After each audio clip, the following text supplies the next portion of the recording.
What's up guys, today we're doing a tournament bracket run for the best IEM at $35. So this is going to include the OGs, the legends, as well as some of the newer stuff that just came out this year. But with that said, let's just jump into it. So starting on the left side, we have the Tangent 1 versus the 7Hz Zero. Now the Zero was a market breaker when it first came out, kind of changed the game for the whole budget segment as well as the OG Tube. But if you compare it to the Tangent 1, that was just a better version of it in my opinion. It's it has more bass, it's less shouting, and the treble doesn't sound as metallic. Overall, it's a lot smoother just in general. I think the driver is also a bit better. If you look at the graph, it is very like just a better version of the Zero in my opinion. So because of that, I'm gonna give it over to the Tangent more. Next, we got the Hola versus the Nuo. So these are actually pretty close. The main difference is that the Hola isn't as like extended in the upper mids and the treble. It sounds a bit dark depending on your unit. It sounds like bassy, whereas the Nuo is overall like more balanced. It has better upper mids extension, better treble extension as well. And in general, as an all-rounder,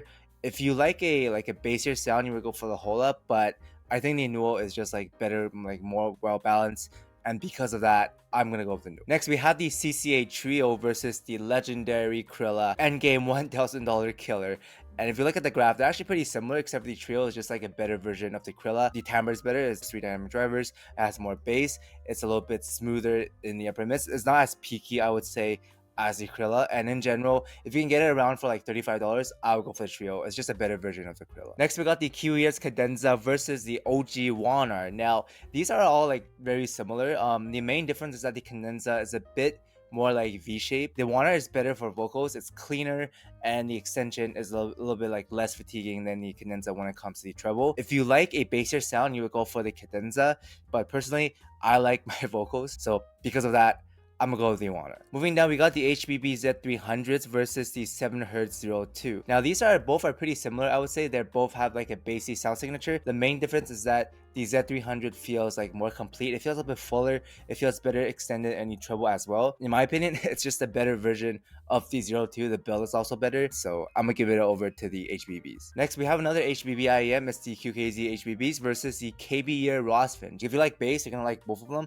but the main difference is that the Rosfinch is a bass headset. It just has a lot more bass, whereas the QKZ HBB is just less bassy. It's a lot smoother. It's better for rock and hip hop. It's not a like quote unquote bass headset. I'm gonna give it over to the Rosfinch because I just like my bass headsets, and with the mod it just goes super hard. Then we have the Sony MH755s, a legend, and then the KZ Caster bass. So the Sony's is a V-shaped sound signature. It's the best V-shape I have heard. Okay, maybe the Evo if you count the Evo, but that's like 3K. But aside from that, it's just better than the caster bass. It's not less shouty in the upper mids. I like the sub bass extension better. I think the MH755 just does the V-shaped sound signature, the fun sound signature better, and because of that, I'm gonna take the MH755s. And then finally, we have the CRA Plus versus the Dolce. They're pretty similar, I would say. The Dolce is like less forward in the vocals, but it's a bit more extended in the vocals. Whereas if you look at the graph on the CRA Plus, it's the opposite. The vocals are more forward, but less extended. And then the treble is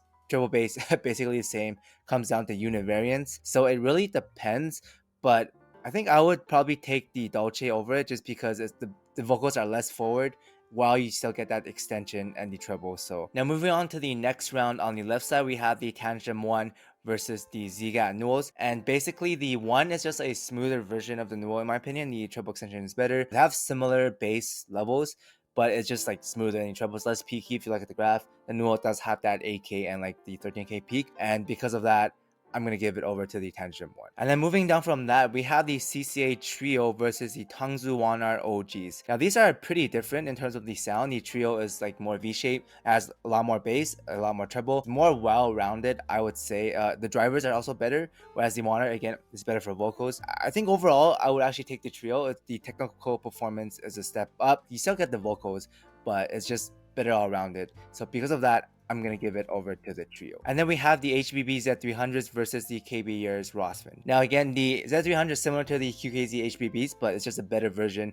of those. Whereas the Rosfinch is, if you like bass head, you're gonna love the bass head. But I think I'm gonna go with the Z300 this time because it's a better version of the QKZ HBBs. The vocal extension and the treble is also just very nicely done, and then the build quality is also a lot better. Overall, for most people, the Z300 would be the better, and it's an upgrade over the QKZ HBBs. And then lastly, we have the Sony MH755s versus the Dolce. Now, both of these are a V-shaped sound signature, but the main difference is that the MH755 is just a better version of the Dolce. It's the best V shape you can find, probably under $100, I would say, if you can still get it, because it is kind of hard to get now on the used market. But the MH755 is just smoother. You get more sub bass.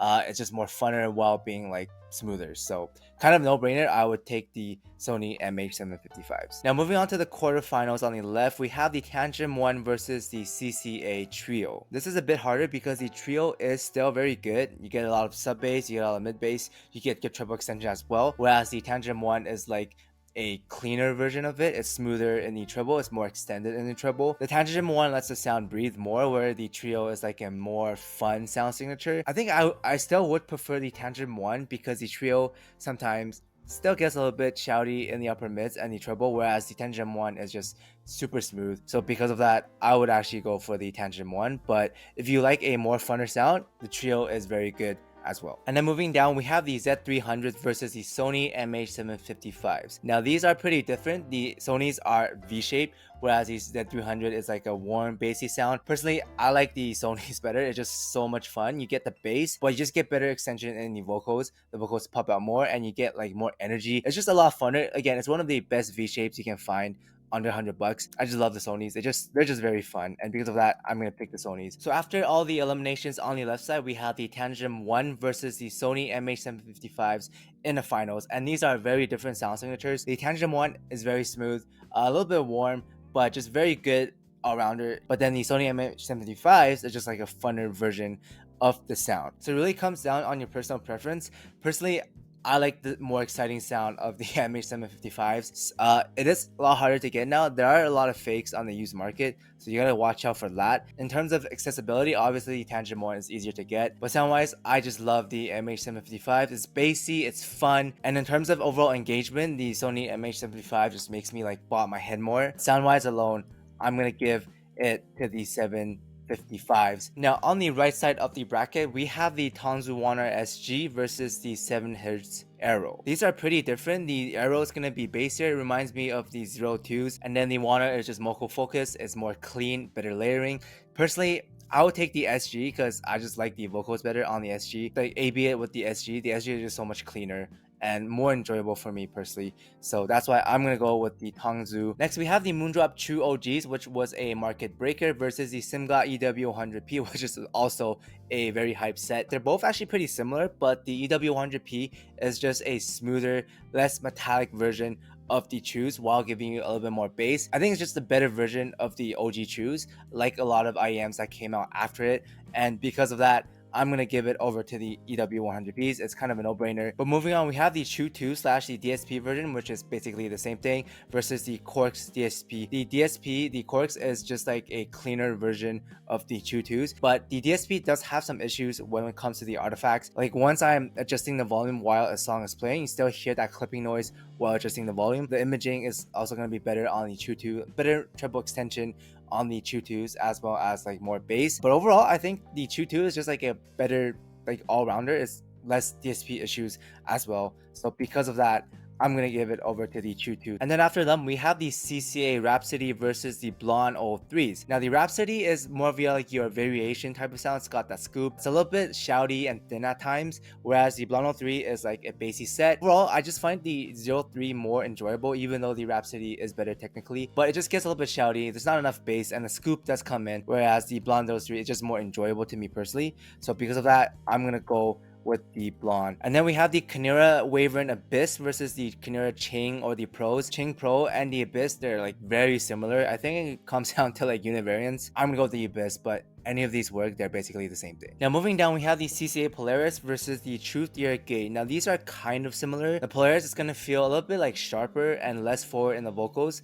The treble does get a bit much on the Polaris. It feels a bit thin at times as well, whereas the Gate feels better balanced to me personally. It's less peaky than the Polaris, so because of those reasons, I'm gonna go with the Truth Ear Gate. And then next we have the Tantrum Tanya DSP versus the Moondrop Quarks. The upper mids and the treble is basically the same depending on like your unit. Tanya DSP has just more bass.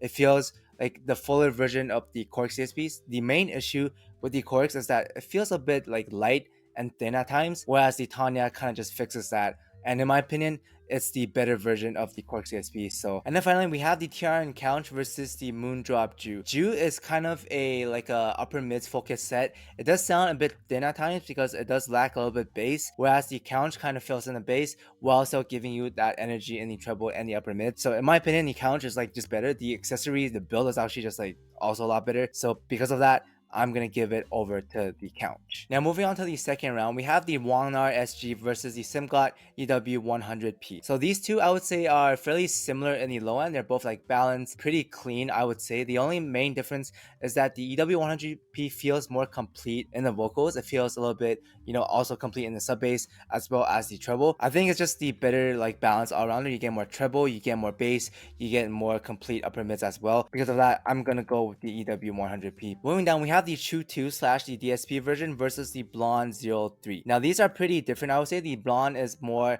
bassy, it's less upper mids focus, it's less in the treble. It's overall just like a bassier set, whereas the Chu 2 and the Chu 2 DSP is going to be more all-rounded, it's going to be a little bit cleaner. And for most people, I think the Chu 2 DSP would be the better pick. Because of that, I'm gonna have to go with the Moondrop Chu 2. Next, we have the Canera Wavering Abyss versus the Truthier Gate. So both of these are fairly similar. They're both going for like an all-rounder type of sound, Harman inspired. But the main difference is that the Abyss is gonna be a little bit smoother, it's gonna be a little bit fuller, it's gonna be less peaky in the 15K. So because of those reasons, I'm gonna go with the Abyss. And then finally, we have the Tantrum Tanya DSP versus the TRN Couch. So in my opinion, the Couch can be a little bit too shouty when it comes to treble, especially in like the 8K and like the 13K region, whereas the Tanya is just like a smoother version. You still get the treble, you still get the extension, and the sub bass is actually more prominent on the Tanya DSP. It's just a better all-rounded version, smoother, it's a little bit funner in the sub bass. But I will give it over to the Couch when it comes to the accessory. It's just like the build quality is very good, cable is phenomenal for the price, but in terms of sound, again, I would take the Tantrum Tanya. Now, as for the quarterfinals, on the right side, we have the Simgot EW100P versus the Moondrop. Both of these are going for a all-rounder sound. The main difference is that the EW100P is going to be cleaner. It's going to be like more extended in the upper mids and the treble. It's better for vocals. It's going to sound a little bit more balanced. Either one is very good for the price. Personally, I would take the EW100P because it's just cleaner. It's better for vocals, and I like vocals. Now moving down, we have the Canera Abyss versus the Tantrum Tanya DSP. So these two are pretty different. The DSP is like a diffuse feel kind of sound, whereas the Wavering Abyss is more Harman. Personally, I like the Tanya DSP better. It's a little bit less shouty in the vocals, it's better treble extension, has better sub bass as well, while still giving you that like clean sound versus the Abyss. The Abyss, I would say, is gonna sound a little bit better in terms of like the imaging because it is 3.5, and you also have the issues with the clipping on the DSP, like some small artifacts. But overall, sound wise, the Tanya DSP is very hard to beat. It's just very well done. So because of that, I'm gonna give it over to the Tanya. So for the finals, on the right side, we have the Simgot EW100P versus the Tantrum Tanya DSP. So these two are actually fairly similar. The main difference is that the EW100P is gonna sound a little bit cleaner. It's gonna be also a little bit less shouty versus the Tanya DSP because it does have more upper mids on the Tanyas. Treble wise, they're fairly similar. Both are very well extended, and the EW100P does fill the mid bass a little bit better. It's less scooped out. I wouldn't say the Tanya DSP is scooped, but overall, I think I would still take the EW100P. Also doesn't have the DSP issues, but the Tanya is still very good. It's just that I think the Simgot EW100P is just better. It's also clean. So now that the right side is finished, for the finals, we have the Sony MH755s on the left versus the Simgot EW100P. The main difference is that the Sonys are a V-shaped sound signature. The EW100Ps is like a cleaner, more balanced sound. Now, even though I really like the EW100Ps, it's very clean, very balanced, very good sounding, but I still like the MH755s better. They're just so much fun, super engaging. Again, very well done for a V-shape. Not shouty, not too sharp, but still giving you that energy, and then the extension, the treble, and the vocals, as well as giving you that sub bass and the mid bass impact from the low end. So the final winner for me will be the Sony MH755s. Because of the fun factor, the Sony edges out the EW100P for me personally, even though I think the EW100P is going to be like the better all-rounder for most people, and it's also going to be easier to get for most people because again, the MH755s going to be a little bit harder to get on the used market. But overall sound, the Sonys are just funner. It's more special to me personally, and it's just more enjoyable for the music when I'm listening to music. It's a very well-tuned V-shaped set. But yeah, this was pretty fun. Let me know what your guys' like favorite budget IEM is under like 35 bucks. But with that said, thanks for watching, guys, and I'll see everyone in the next one. Shout out to Rark's Cat, Dom Q, Star Buccaneers, Discall Scaldus, B_Urac, Mystic Spoon Attack, Oh Really, Walker Standard, User, Ernest, Contain Guava Juice Gains, Patrick, Bellcell Kel, Polly J, Mr. Gorillas, Anton Risto, Git Sang Young, Tamat Pat Frachet, Ed Dunlap, Christopher Jackson, Name, Henry Claudia, Son of a Horse, 777ZK, Ben Thompson, Franco Gomez, Hegu55, Asher Wizard, Jab, and Osvaldo. Thank you guys so much for the support.